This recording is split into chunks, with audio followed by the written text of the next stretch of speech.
ಇದು ಉಪ್ಪೆ ನ್ಯೂಸ್, ಸತ್ಯದೊಂದಿಗೆ ಪ್ರತಿಕ್ಷಣ. ಭಾಲ್ಕಿ ತಾಲೂಕಿನ ನಾವದಗಿ ಗ್ರಾಮದಲ್ಲಿ ಕಳೆದ 23/4/2026 ಗುರುವಾರ ಸಂಜೆ ಸಂಭವಿಸಿದ ಸಿಡಿಲು ಬಡಿತದಿಂದ ಇಬ್ಬರು ಯುವಕರು ಮೃತಪಟ್ಟ ದುರ್ಘಟನೆ ನನಗೆ ಅತ್ಯಂತ ನೋವು ತಂದಿದೆ. ಮೃತರಾದ ನಾವದಗಿ ಗ್ರಾಮದ ಶ್ರೀ ರೇವಣಸಿದ್ದಪ್ಪ ತಂದೆ ಹನುಮಂತ ಹಾಗೂ ಜೇವರ್ಗಿ ತಾಲೂಕಿನ ಸಿಗರತಹಳ್ಳಿ ಗ್ರಾಮದ ಶ್ರೀ ಯಲ್ಲಾಲಿಂಗ ತಂದೆ ಸಿದ್ದಪ್ಪ ಅವರ ನಿಧನಕ್ಕೆ ಹೃತ್ಪೂರ್ವಕ ಸಂತಾಪ ಸೂಚಿಸುತ್ತೇನೆ. ಇಂದು ನಾವದಗಿ ಗ್ರಾಮಕ್ಕೆ ಭೇಟಿ ನೀಡಿ ರೇವಣಸಿದ್ದಪ್ಪ ಅವರ ಕುಟುಂಬ ಸದಸ್ಯರಿಗೆ ಧೈರ್ಯ ತುಂಬಿ ಸಾಂತ್ವನ ತಿಳಿಸಿದೆ. ಈ ಸಂದರ್ಭದಲ್ಲಿ ಅವರ ಕುಟುಂಬಕ್ಕೆ 5 ಲಕ್ಷ ಪರಿಹಾರ ಧನದ ಚೆಕ್ ವಿತರಿಸಿದೆನು. ಜೇವರ್ಗಿ ತಾಲೂಕಿನ ಪರಿಹಾರ ಧನದ ಚೆಕ್ ವಿತರಿಸಿದೆನು. ಜೇವರ್ಗಿ ತಾಲೂಕಿನ ಯಲ್ಲಾಲಿಂಗ ಅವರ ಕುಟುಂಬಕ್ಕೂ ಸಹ 5 ಲಕ್ಷ ಪರಿಹಾರ ಧನವನ್ನು ಕಳುಹಿಸುವ ವ್ಯವಸ್ಥೆ ಮಾಡಲಾಗಿದೆ.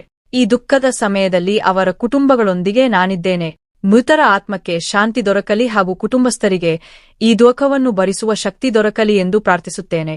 ಜಿಲ್ಲಾಡಳಿತ ಹಾಗೂ ತಾಲೂಕು ಆಡಳಿತಗಳು ಸಿಡಿಲು ಸಂಬಂಧಿಸಿದಂತೆ ಸಾರ್ವಜನಿಕರಲ್ಲಿ ಹೆಚ್ಚಿನ ಎಚ್ಚರಿಕೆ ಹಾಗೂ ಜಾಗೃತಿ ಮೂಡಿಸುವ ಕಾರ್ಯವನ್ನು ಕೈಗೊಳ್ಳಬೇಕೆಂದು ಸೂಚನೆ ನೀಡಿದ್ದೇನೆ.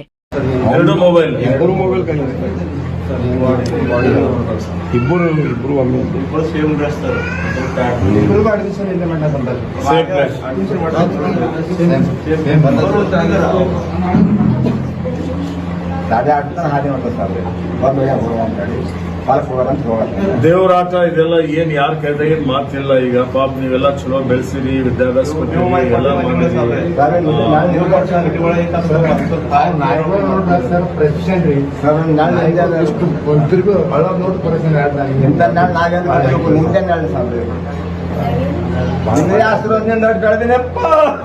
ಸವಾಲ್ ಮಾಡ್ತೀವಿ. ನಿಜ ನೀವು ಅಂತಂದ್ರೆ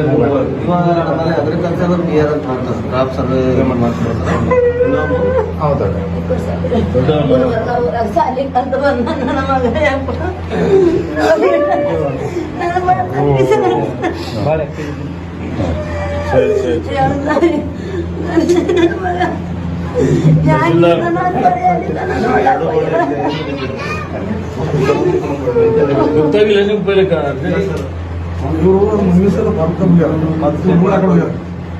ಆಫೀಸ್ ಹೋದ್ರೆ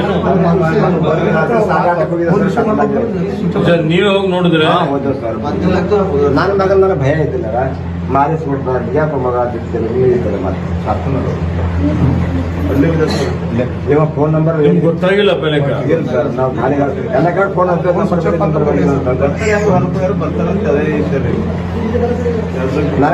ಇವರು ಸರ್ ಬಹಳ ಗರೀಬ್ ಪರಿಸ್ಥಿತಿ. ಆಜು ಬಾಜುನೇ ಇದ್ರೆ ಸರ್ ಹಿಂಗೆ ಬಿದ್ದಲ್ಲಿ ಇವ ನಮ್ಮೂರು ಹುಡುಗ ಹಿಂಗೆ ಕೈ ನಿಂತ ಹಿಂಗೆ ಬಿದ್ದ.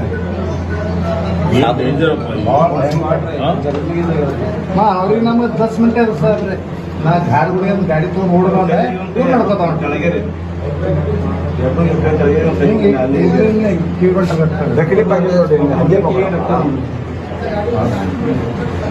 ಸ್ಪಾಟ್ನಾಗ ಅದು ಆಗಿದ್ರೆ ಜೀವನ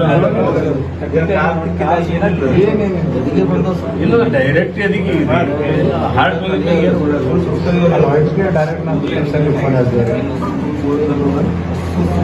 ಗೊತ್ತಾಯ್ತು. ನಾನು ಅಲ್ಲಿದ್ದ ಬೆಂಗಳೂರಾಗಿದ್ದ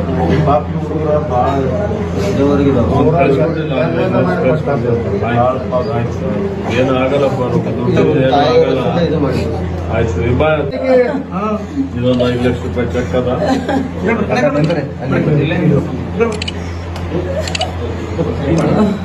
ನಿಮ್ಮ ತಂದೆ ತಾಯಿಗಳಿಗೆ ಚೆನ್ನಾಗಿ ನೋಡ್ಕೋಪ. ನಿಂಗೆ ಏನೋ ಸಹಾಯ ಬೇಕಾದ್ರೆ ಮಾಡ್ತೇವೆ, ಆಯ್ತಾ?